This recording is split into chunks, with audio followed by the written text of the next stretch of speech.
الحمد للہ رب العالمین الصلاۃ والسلام علی رسول الکریم اما بعد فاعوذ باللہ من الشیطان الرجیم بسم اللہ الرحمن الرحیم۔ برادر اسلامیہ السلام علیکم ورحمۃ اللہ وبرکاتہ۔ ناظرین اکرام، جیسے ہم نے پچھلے پارٹ میں امام جعفر الصادق رضی اللہ تعالی عنہ کا جو بایوگرافی اور ان کے تعلیمات ہم نے دیکھے تھے، جیسے ہم نے کہا کہ اس بار ہم کنڈے شریف کی نیاز کیا ہے، اس کی حقیقت، کنڈے شریف کیوں کیا جاتا، کیونکہ یہ زیادہ سے لوگ اس کنڈے شریف میں بہت سے سوالات اٹھاتے ہیں، بہت سے مقامات پر ایسے سوال اٹھاتے ہیں جو ہمارے اہل سنت والجماعت کے لوگ جواب دینے کے لیے ڈرتے ہیں کہ یہ صحیح ہوگا کہ غلط ہوگا۔ اور کچھ ایسے لوگ ہمارے مارکیٹ میں نکلے ہیں کہ نعوذ باللہ اس کو بدعت تک قرار دے دیے، اس کو حرام تک قرار دے دیے، اور وہ یہ کہتے کہ قرآن و حدیث سے ریفرنس دکھاؤ کہ کنڈے شریف کرنا کہاں ہے، اور یہ کہتے کہ کیا رسول اکرم صلی اللہ تعالیٰ علیہ وسلم کیے کیا۔ پہلی بات تو یہ واضح ہو جائے کہ کنڈے شریف کرنا نہ قرآن سے ہے، نہ حدیث سے ہے، نہ رسول اللہ نے کیا، کیونکہ کنڈے شریف کی نیاز امام جعفر الصادق رضی اللہ تعالی عنہ کے نام سے کیا جاتا ہے۔ یہ پہلا جواب۔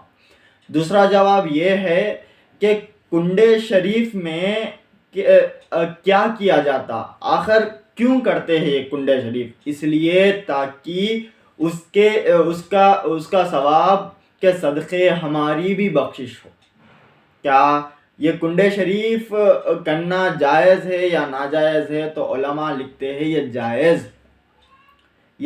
جائز ہے۔ کئی سالوں سے 1400 سالوں سے اکابرین نے کرتے ہوئے آئے ہیں، ائمہ اکرام نے کرتے ہوئے آئے ہیں، اور اولیاء اللہ نے یہ نیاز کرتے ہوئے آئے ہیں، لیکن پھر بھی سوال اٹھانے والے اٹھاتے ہیں کہ یہ کرنا کہاں ہے، یہ کرنا کہاں ہے۔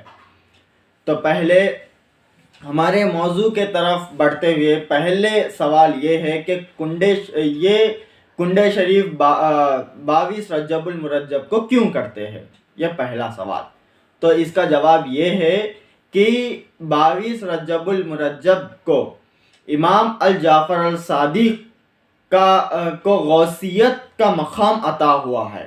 حالانکہ امام جعفر الصادق رضی اللہ تعالی عنہ کا نہ وصال ہے نہ ولادت ہے، یہ دونوں بھی نہیں ہے، نہ شہادت یعنی وصال ہے نہ ولادت، یہ دونوں بھی نہیں، پھر بھی اس دن امام جعفر صادق کے نام سے کیوں دلاتے ہیں؟ اس لیے تاکہ اکابرین لکھتے ہیں کہ اس وقت تہجد کے وقت، وہ تاریخ کو تہجد کے وقت امام جعفر الصادق کو اللہ رب العزت نے غوثیت کا مقام دیا ہے۔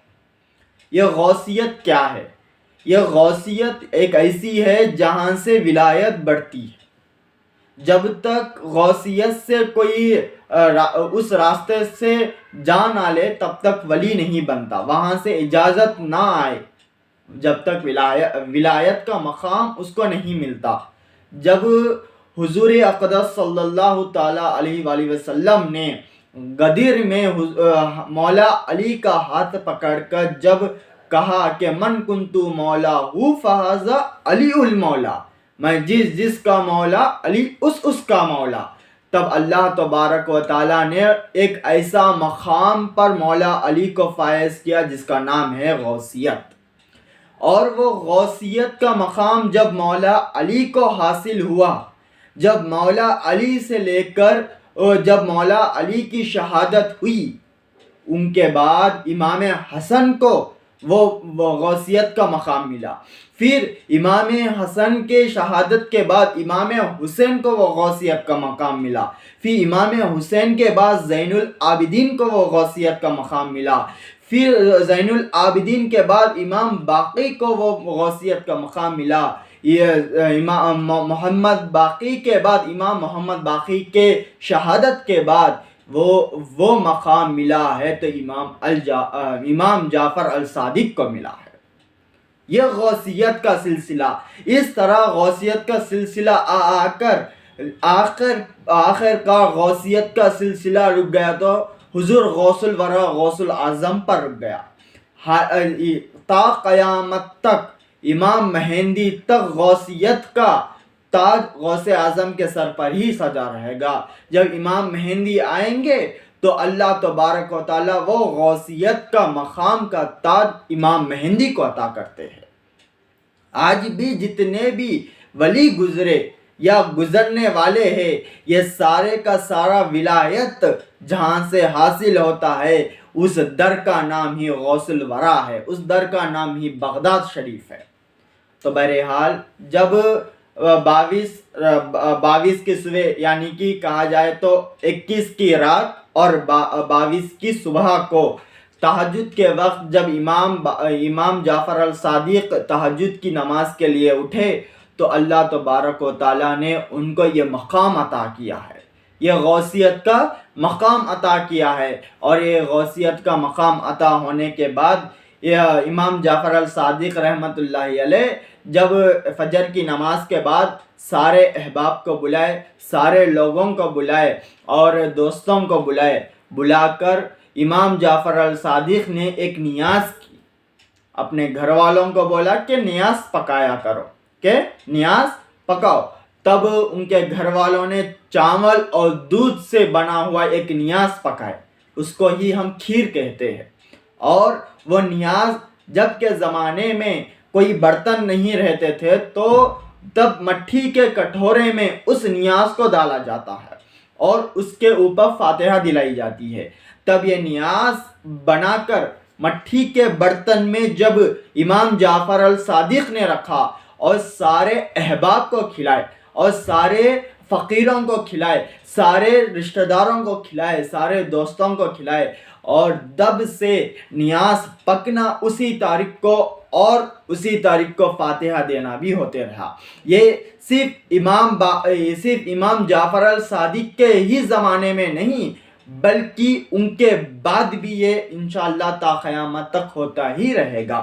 تو بہرحال آج یہاں کے لوگ یہ اس بات پر یہ کہتے ہیں کہ یہ تو بدعت ہے نا، کہ کیونکہ رسول اللہ صلی اللہ تعالیٰ علیہ وسلم کے کئی سو سال کے بعد ان کی ظاہر وفات کے بعد، ہم تو ظاہر وفات بولتے کہ یہ کیا کہتے ہم کو واسطہ نہیں، لیکن حضور اقدس صلی اللہ تعالیٰ علیہ وسلم اہل سنت والجماعت کے مطابق، ان کے عقیدے کے مطابق آج بھی حضور اقدس اپنے خبر مقدس میں زندہ ہے اور تا قیامت تک زندہ ہے اور بروز محشر تک ہم کو جنت تک لے جائیں گے۔ یہ ہمارا عقیدہ ہے۔ تو ظاہر وفات کے بعد جو بھی کام آئے یہ سارے کے سارے بدعت ہے، یہ ان لوگوں کا موضوع ہے۔ لیکن اتنا ہے کہ بدعت کسے کہتے؟ حالانکہ نیا کام جو دین میں شروع ہو جائے تو اسے بدعت کہتے، لیکن یاد رکھے کہ بدعت بھی دو قسم کے ہیں۔ بدعت دو قسم کے ہیں، ایک اچھی ایک برائی۔ اب یہاں کہتے کہ اچھی ہو یا برائی ہو بدعت ہی ہے، تو میں کہتا ہوں حلال جانور حلال ہی ہے، پھر اس کے اندر سے کیوں نکالتے یہ نہیں کھانا یہ حرام ہے، یہ چیز نہیں کھانا یہ حلال جانور میں یہ حرام ہے۔ حلال ہی ہوتا نا، حلال جانور حلال ہی ہوتا، پھر اس میں سے حرام کیوں نکالتے ہو؟ اس لیے تاکہ وہ چیز کھانے کے وجہ سے انسان خراب ہوتا ہے، انسان کا ہیلتھ جو ہے وہ خراب ہوتا ہے، اس کو تکلیف اٹھانی پڑتی ہے۔ اس لیے حلال جانوروں میں بھی کچھ ایسے چیزیں ہیں کہ نہ کھایا جائے۔ تو اسی طرح بدعت ہی ہوتی ہے، لیکن اچھی اور بری بدعت کا کئی ڈفرینسیشنس ہے، کئی چیز الگ الگ ہے۔ حلال بدعت وہ ہے یعنی اچھی بدعت وہ ہے جسے کرنے سے ثواب ملے، اور بری بدعت وہ ہے جسے کرنے سے گناہ ملے۔ اب مثال کے طور پر گانا بجانا اور سارے دنیاوی کام کرنا حالانکہ ٹی وی دیکھنا، یہ موبائل استعمال کرنا، یہ مائک استعمال کرنا، یہ سارے بدعت ہی ہے نا، کیونکہ یہ سارے رسول کے زمانے میں نہیں تھے. پھر اب کیوں ہیں؟ تاکہ اس زمانے میں اس کی ضرورت ہے، اس لیے یہ آگے. ٹیکنالوجی بھی بدعت ہے اگر دیکھا گیا، ٹیکنالوجی بھی بدعت ہے. پھر بھی یہ کیوں؟ کیونکہ اس زمانے میں ٹیکنالوجی ضرورت ہے، اس لیے اس کو لایا گیا. لیکن اکابرین کہتے ہیں کہ یہ بھی بدعت ہے، لیکن یہ اچھی ہے، کہ اس کو اچھا استعمال کرو تو اچھی ہے، برائی میں استعمال کرو تو بری ہے. تو سمجھانے کا یہی مطلب ہے کہ بدعت اچھی اور بری میں بہت زیادہ فرق ہے. اچھی بدعت کرو تو ثواب ہے، بری بدعت کرو تو گناہ ہے. تو بہرحال نیاز کنڈے کی نیاز امام جعفر الصادق کے نام سے اس لیے ہی دلائی جاتی تاکہ ان کو غوثیت کا مقام عطا ہوا ہے. یہ مقام ان کو ہی عطا ہوتا ہے جس سے خدا راضی ہوتا ہے. حالانکہ یہ مقام اب کسی کو عطا ہوگا تو ابدال تک ہی عطا ہوگا، غوثیت تک عطا نہیں ہوگا. ولایت میں کچھ درجات ہیں، ایک ہے ولی، ایک ہے اولیاء، ایک ہے قطب، اور پھر ابدال، پھر غوثیت. اب یہ غوثیت کا مقام سب سے بلند و بالا ہے، وہی غوثیت کا مقام امام جعفر الصادق کو عطا ہوا ہے. پھر ان کے بعد ان کے بیٹے کو، ان کے بعد ان کے بیٹے کو، ان کے بعد ان کے، اس طرح کر کے آخری غوثیت کا مقام غوث الاعظم دستگیر شیخ عبد القادر جیلانی علیہ الرحمہ تک پہنچا، اور تا قیامت تک امام مہندی تک وہ غوثیت کا تاج غوث الورا کے سر پر ہی ہوگا. جب امام مہندی آئیں گے تو وہ تاج امام مہندی کو پہنایا جائے گا، اور وہ ساری دنیا بھی دیکھے گی انشاءاللہ. پھر یہ کچھ چھوٹا سا واقعہ تھا جو یہ کنڈے کی نیاز تھا. اب لوگ یہاں پہ اتنے سارے باتیں بناتے رہتے کہ کنڈے کی نیاز اس طرح کی جائے، کنڈے کی نیاز اس طرح کی جائے، صرف مٹی کے برتن میں ہی کیا جاتا ہے، یا بہت آگے چل کر آپ کو ایک ایک سوال کا سوال بھی ہوگا اور جواب بھی. تو پہلی چیز، کیا کنڈے کی نیاز مٹی کے برتن میں ہی کیا جاتا ہے کیا؟ یہ بات جب پہلے ہی امام حسن عسکری رحمت اللہ علیہ سے پوچھی گئی، جو امام جعفر الصادق کے پوتے ہیں، تو ان کو پوچھا گیا تو انہوں نے جواب دیا کہ ان کو سوال آیا کہ ہمارے پاس سونا، چاندی، تانبے کے جو بہترین برتن ہیں، کیا اس میں بھی نیاز کر سکتے؟ تو انہوں نے کہا کہ مٹی کے برتن میں اس لیے کیا جاتا ہے تاکہ وہ سنت رسول ہے، وہ سنت رسول ہے، اس لیے وہ مٹی کے برتن میں کیا جاتا. آج لوگ سنت رسول کو ترک کر دیے، اس لیے لوگ یہ سوال کرتے کہ اس میں ہی کرنا کیا، اس میں ہی کرنا کیا. نا، سنت رسول ہے کہ مٹی کے برتن میں کھاؤ. آج تو اسٹیل کے نکل گئے، تانبے کے نکل گئے، سونے کے نکل گئے، کانچ کے نکل گئے. تو حالانکہ تو انہوں نے کہا کہ مٹی کے برتن میں کرنا اچھا ہے، دیگر برتن میں بھی کر سکتے، لیکن بہترین یہ ہے کہ مٹی کے برتن میں نیاز کرے تاکہ سنت رسول بھی ادا ہو جائے. اور یہ ہے کہ کنڈے شریف میں صرف کھیر پوری ہی بنا سکتے یا دیگر چیز بھی بنا سکتے؟ نہ، دیگر چیز بھی بنا سکتے، اس میں کوئی حرج نہیں. آپ کچھ بھی میٹھا بھی بنا سکتے، گاجر کا حلوہ، ڈبل کا میٹھا، جو بھی چاہے جو بھی میٹھا بنا سکتے، لیکن نیاز کے لیے. اور نیت کیا ہونی چاہیے؟ نیاز کے لیے. اور یہ سوال آتا کہ کنڈے شریف جب بنایا جاتا تو پہلے کے زمانے میں ایک کمرے کو سجایا جاتا، اور اس کمرے میں ایک گڑھا کیا جاتا، اور اسی کمرے میں کھانا ہے، اور اسی گڑھے میں ہاتھ دھونا ہے، اور بچے سو نیاز پوری کھیر اور اسی گڑھے میں ڈالنا ہے. یہ غلط ہے. کیوں غلط ہے؟ کیونکہ یہ نیاز یہ ہم سمجھتے ہیں یہ اللہ کی نعمت ہے، اور نعمتوں کو پھینکا نہیں جاتا، دفن کیا نہیں جاتا، کھیر پوری رہو یا دیگر چیزیں رہو، رزق ہے، حلال رزق ہے تو پھینکا نہیں جاتا، نعمتوں کو برباد کیا نہیں جاتا۔ تو اس لیے علماء کہتے ہیں نہ، تم کسی طرح بھی کھا سکتے ہو، تم کمرے سے باہر آ کر بھی کھا سکتے ہو، تم گھر کے باہر آ کر بھی کھا سکتے ہو۔ آج یہ بہت ہے نا کہ نیاز کو کمرے کے ہی اندر کھانا ہے، وہیں کھا کر وہیں ہاتھ دھونا ہے، اور اسی گڑھے میں کھا کر اسی گڑھے میں ہاتھ دھوتے ہیں، اور اسی گڑھے میں بچا ہوا نیاز کا، وہ فاتحہ کا یا نیاز کا یا وہ حلال رزق اس کے اندر ڈال دیتے ہیں۔ یہ سراسر ایسا بیوقوف کام ہے کہ اس لیے ہی تو لوگ ہم پر فتویٰ اٹھاتے کہ اہل سنت الجماعت والے ایسا کرتے ہیں، یہ سراسر فتویٰ ڈال دیتے اس کے اوپر۔ بہرحال تو نیاز، کنڈے کی نیاز کہیں بھی کھا سکتے، کسی طرح بھی کھا سکتے، لیکن پاک ہونا ضروری ہے، اور کسی طرح بھی کھا سکتے۔ اور سوال کرتے ہیں کہ کنڈے کی نیاز کی جو کنڈے ہے، جو نیاز ہے، اس کو کیا گھر کے باہر دوسری جگہ بھیج سکتے کیا؟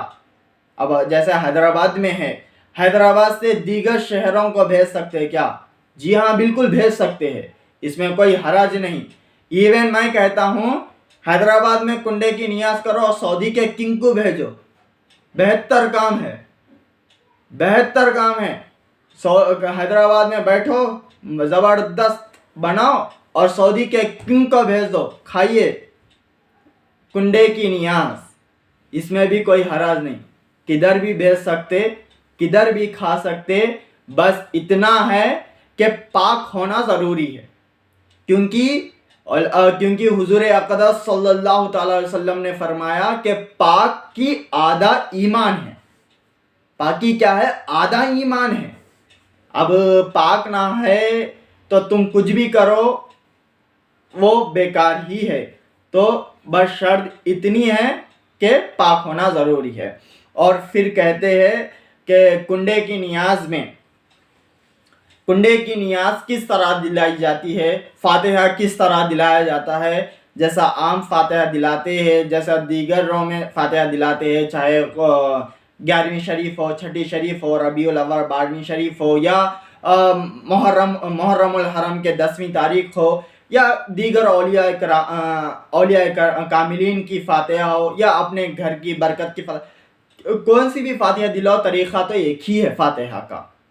فاتحہ کا طریقہ ایک ہی ہے جو ہر اہل سنت والجماعت جانتا ہے۔ پھر بھی یہ ہے کہ پہلے سورہ فاتحہ پڑھی جائے، کھول کے 4 سورہ بقرہ کی پہلی 7 آیتیں، پھر آخری 2-3 آیتیں، پھر آیت الکرسی، سورہ رحمان، سورہ یاسین، پھر دعا کی جائے، اور وسیلہ حضور اقدس صلی اللہ تعالی علیہ وسلم، اہل بیت اطہار، پھر امام جعفر الصادق، پھر غوث الورا غریب نواز کے وسیلے سے دعا کر ہاتھ پہرے۔ یہی فاتحہ کا طریقہ ہے، چاہے کچھ بھی فاتحہ ہو، یہی طریقہ لوگ اپناتے ہیں، اور لوگ یہی مانتے ہیں، اور اکابرین نے بھی یہی لکھا ہے۔ تو یہاں سوال اٹھتا ہے کہ فاتحہ دلانا کہاں لکھا ہوا ہے؟ اللہ اکبر، ہر چیز کے لیے ایسا سوال ٹونکتے کہ ان کو جواب دے یا نہ دے، اگر جواب دینے سے اس جواب میں پھر سوال کرتے۔ اس لیے ایک بہترین بات ہے کہ اکابرین کہتے ہیں کہ 100 عالم بیٹھے اور ایک دلیل دے دے تو 100 عالم خاموش ہو جاتے ہیں، لیکن ایک جاہل بیٹھے 100 دلیلیں دے دے، پھر بھی وہ جاہل کہتا ہے 101 دلیل دکھاؤ۔ یہ جاہل ہے، کیونکہ وہ جاہل ہے نا، اس کو سمجھ میں نہیں آتا۔ عالم وہ ہوتا ہے جو علم رکھتا ہو۔ کہتے ہیں اچھا کہ شاید میں پڑھا نہیں ہوگا، عالم یہی کہتا ہے شاید میں پڑھا نہیں ہوگا، لیکن جاہل وہ ہے کہ وہ پڑھتا تو کچھ نہیں, وہ جاہل ہے, مکمل جاہل ہے, پھر بھی وہ 101 دلیل مانگتا, کہتا کہ میں پڑھا ہی نہیں, اس میں ہے ہی نہیں, یہ حدیث ہے ہی نہیں, حالانکہ وہ حدیث پڑھا ہی نہیں شاید. تو اس لیے کہتے کہ ایسے ایرے غیر نٹو کیروں کو جواب دینے سے بہتر ہے خاموش ہو جاؤ. ہمارے علماء نے یہی سکھایا کہ تمہیں جواب دینا آتا ہے تو جواب دے دو, نہ آیا تو خاموش بیٹھو. آج بھی ہم یہاں بیٹھ کے جواب کیوں دیے؟ تاکہ ہم کو پتہ ہے اس سوال کا جواب کیا ہے. بہرحال کنڈے شریف کی نیاز امام جعفر الصادق کی غوثیت مقام حاصل ہونے پر دلائی جاتی ہے. کنڈے شریف صرف کھیر پوری پہ نہیں, دیگر رزق پہ بھی دلایا جا سکتا ہے. کنڈے شریف یا کہیں رہ کر بھی کھا سکتے ہیں اور کہیں بھی جا سکتے ہیں. اور کنڈے شریف جب آتا ہے ہمارے اہل سنت والجماعت میں. اب میں ایک بات کہنا چاہتا ہوں, ہمارے یہاں کچھ ایسے لوگ ہیں کہ کنڈے شریف جب آتا ہے تو دھوم دھام سے مناتے ہیں. ربیع الاول جب آتا ہے تو دھوم دھام سے مناتے ہیں. جب 11ویں شریف, چھٹی شریف یا محرم آتا ہے تو دھوم دھام سے مناتے ہیں. تو سوال یہ ہے کہ رمضان آ رہا ہے تو اس کی تیاری کتنی کرے ہو؟ دیکھو بھائی, ہم یہی کہتے ہیں کہ یہ فاتحہ مستحب کام ہے, مستحب کام ہے. کوئی بھی اہل سنت والجماعت سے پوچھو کہ یہ فرض ہے, یہ سنت ہے, یہ واجب ہے, تو ہر سنی یہی کہے گا نا یہ مستحب کام ہے, یہ مستحب کام ہے. اس سے کرے تو اچھا ہے, نہ کرے تو گناہ نہیں, لیکن کرنا اچھا ہے, بہتر ہے, تاکہ ہمارے علم میں ہمارے ایمان میں اضافہ ہو, تاکہ روحانیت بڑھے, اس کے صدقے جذبہ بڑھے. اس لیے ہم کرتے ہیں, یہ مستحب کام ہے. لیکن یاد رکھو, رمضان کے روزے فرض ہے, 5 وقت کی نماز فرض ہے, قرآن کی تلاوت ضروری ہے, اور سب سے بہترین حضور اقدس نے فرمایا دین علم حاصل کرنا ہر مرد و عورت پر فرض ہے. فرض ہے, علم حاصل کرنا فرض ہے. علم حاصل کرو, علم حاصل کرنے سے پتہ چلے گا, نئی نئی چیزوں کا پتہ چلے گا. تم ایک چیز پڑھے ہو تو دوسری چیز جب پڑھو گے, تو دوسری کتاب جب پڑھو گے تو پتہ چلے گا کہ اچھا یہ کتاب میں یہ ہے تو یہ کتاب میں یہ ہے. یہاں اتنے کتابیں رکھے ہوئے ہیں, ہر ایک کا موضوع الگ الگ ہے. کہیں سارے کتابیں رہتے ہیں, ہر ایک کتاب کا موضوع الگ الگ ہے. کہ علم حاصل کرو تاکہ زندگی کا مقصد پتہ چلے. علم حاصل کرو, جینے کا مقصد پتہ چلے. امام جعفر الصادق فرماتے ہیں کہ علم حاصل کرنے والا ولی کامل بنتا ہے. علم ایسی چیز ہے, اور علم بہت بڑا, اتنی بڑی چیز ہے کہ انسان کو ہر چیز کی علم اور عقل آ جاتی ہے.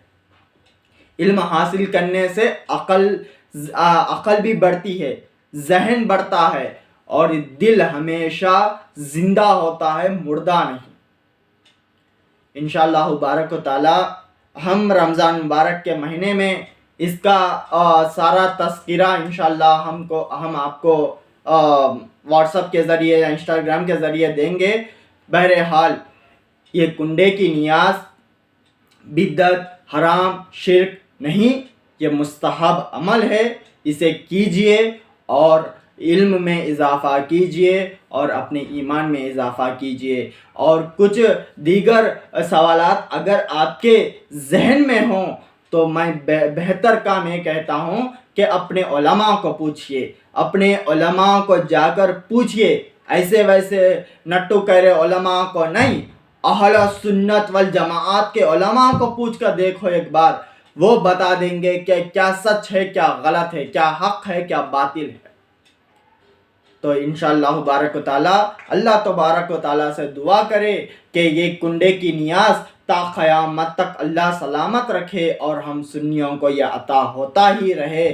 اور اور ایک ایک بات آخر کر کے میں بات کو ختم کرتا ہوں کہ مستحب کے کام کو پکڑ کر فرضی کام مت چھوڑنا، مستحب کو پکڑ کر سنت کو مت چھوڑنا، مستحب کو پکڑ کر واجب کو مت چھوڑنا، کیونکہ مستحب کا درجہ کم ہے اور ان تین چیزوں کا درجہ بلند ہے۔ اللہ تبارک و تعالی ہم کو فرض پر عمل کرنے کی توفیق عطا فرمائے، سنتوں پر چلنے کی توفیق عطا فرمائے اور واجبوں پر عمل کرنے کی توفیق عطا فرمائے اور مستحب کام کرنے کی توفیق عطا فرمائے۔ وآخر دعوانا الحمدللہ رب العالمین۔ استغفر اللہ استغفر اللہ استغفر اللہ۔